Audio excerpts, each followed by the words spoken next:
Welcome to Talk of the Town. This is an official podcast from the town of Pinetop-Lakeside to expand upon community topics shared through the Talk of the Town newsletter. Here we will give you more detail, respond to questions, and deliver information about community news and happenings.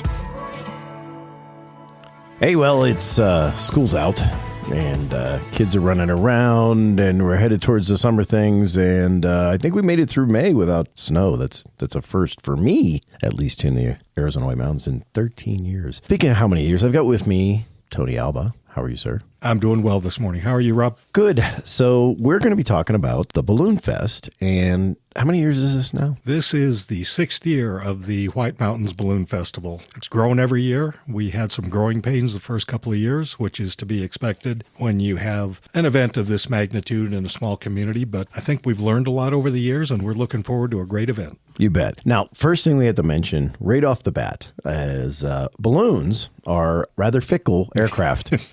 They don't like to fly in anything over 10 miles per hour when it comes to wind. They're really tall and in the air, so they don't like to get hit by lightning. All of these events are weather dependent.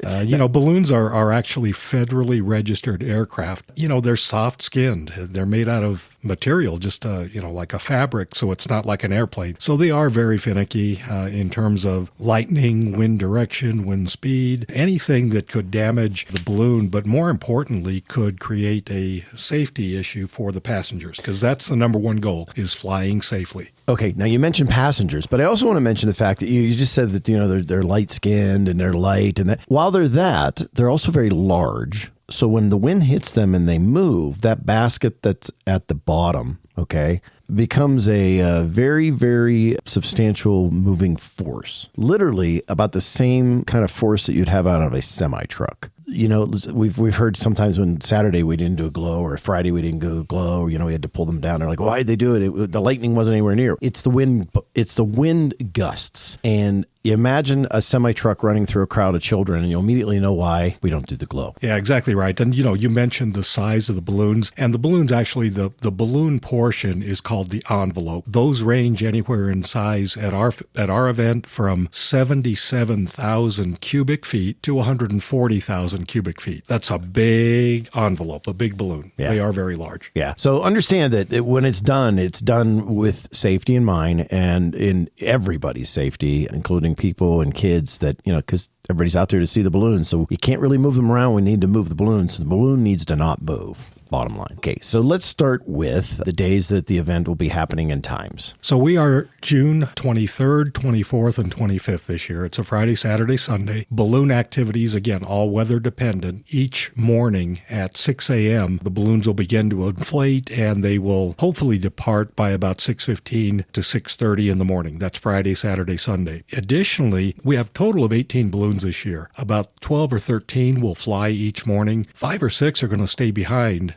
and do tethered rides at the pilot's discretion, but also interact with the public. We learned that along the way, that it's kind of nice to have some of the balloons stay behind, because otherwise all the balloons are gone and everybody goes home. Yep. So it's a lot of fun. In the evening, Friday evening, the gates will open at 5 o'clock. We'll have a kickoff concert featuring Last Train to Juarez. That will begin at 6:30. We'll have food vendors and retail vendors and a lot of entertainment. Really will be a fun evening. On Saturday, the gates will open at 4 o'clock, and we'll have more live music. Cisco and the Race Cars, which is a bluegrass band, and then Dustin Howell, local product. He went to Blue Ridge High School, started his own band. Great sound. Dustin Howell and Highway 260. So we'll have activities going until 9 or 9:30 on Friday night and Saturday night. Awesome. Okay, so now you talked about the mornings. Let's say, so what time does everything really start? Is it 5:30? Is it 6? Really 6 o'clock. 6 o'clock. So the o'clock. pilots will start arriving around 5:30. Rotary Club, which does a pancake breakfast each morning, they'll arrive around 5:30, but really the activities begin around 6 in the morning. Okay, so 6 o'clock in the morning, and it'll run until about 8:30. 8:30. Right. Okay, about your cutoff. Okay, get there in the morning. Breakfast. You mentioned breakfast by the Rotary. They're going to be doing that. One of the things I want to remind everybody when you're coming out to these events is there's no ATM out here, and we don't have any way to get an ATM. Believe me, we tried. We tried. And you want to bring cash. Bring cash. So the vendors, a lot of the vendors will accept credit cards, but the Wi-Fi is spotty out there. Even though we've tried to boost it, and just with so many people trying to connect, the Wi-Fi is a little spotty. So bring cash. The event is free. There's free admission. You don't have to pay a dime. Right. But if you want to eat, you want to drink, you want to buy anything, bring cash. We'll have T-shirts out there, a lot of souvenirs. Cash is king. There you go. Now, where are people going to park, and how are they going to get there from their parking spots? We have parking on site at Mountain Meadow Recreation Complex. That's the venue. It's right on Woodland Road, 1101 South Woodland Road. We have a lot of parking there, but this event has exceeded our wildest dreams. We had about 10,000 people over 3 days last year. Yeah. So the parking is going to fill up. We are going to run a shuttle on Saturday night from 5 to 9:30 p.m. running from Blue Ridge High School. So we'll have shuttles. You can, if you want to avoid the big crowd and the parking hassle, you can always go to Blue Ridge High School, park there, get on a bus, and they'll be running starting at 5 o'clock and going through 9:30. We might add the shuttle on Friday. We're gonna play that one by ear and see. Saturday's the busier night, so we know we'll need the shuttle on Saturday. Okay, now there's not parking right next to the field, so if you have some mobility issues or an issue getting out of a vehicle and going over, is there a way people are going to be able to get over? Yeah, you bet. We're going to run golf cart shuttles from the main parking lot right onto the field, so you'll be able to get, if you, and please be considerate, because some people just don't want to walk, but they can. Yeah. Leave the shuttles for the people who really need them. We'll be running 3 to 4 golf carts throughout the evening, both nights, and that'll take you right onto the field. Now let's just talk some housekeeping things. One of the things is pets. What do we want to encourage people in regards to pets? Pets are always welcome at our park. They always must be leashed, so you can't have a pet running around. Even whether there's a balloon festival or you're just out there playing with your pets, it's a town code. You need to have your pet on a leash. Right. You need to pick up after your pets. That's another one. Please. Please.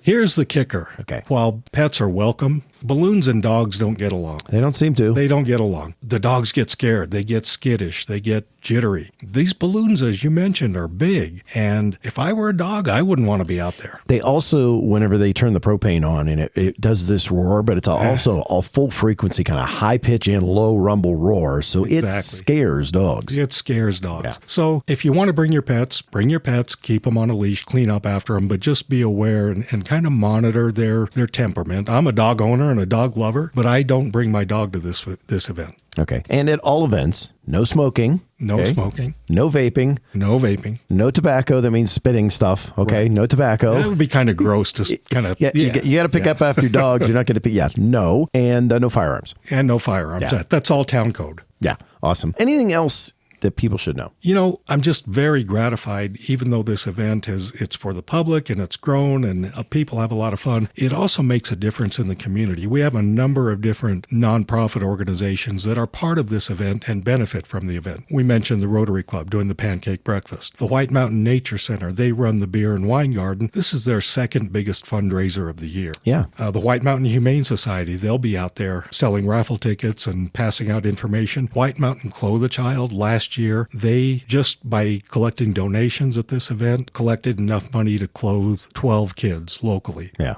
U.S. Forest Service, they'll be out there with Smokey Bear, the big Smokey Bear balloon, and they'll be distributing fire prevention tips and fire safety tips. So there's a lot of good that comes out of this event other than the fun.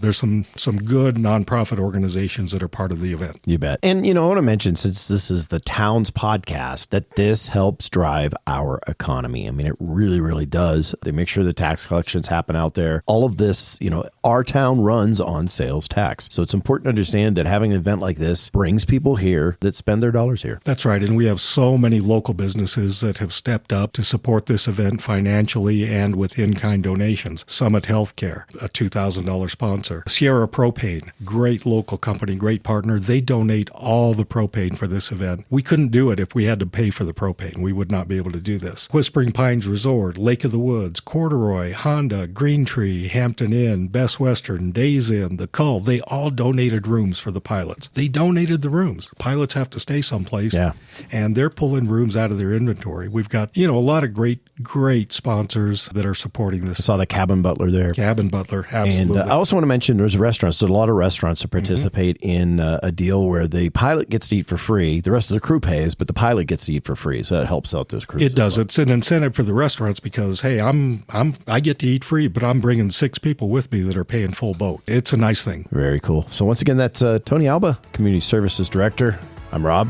This is the town of Pinetop-Lakeside, Talk of the Town.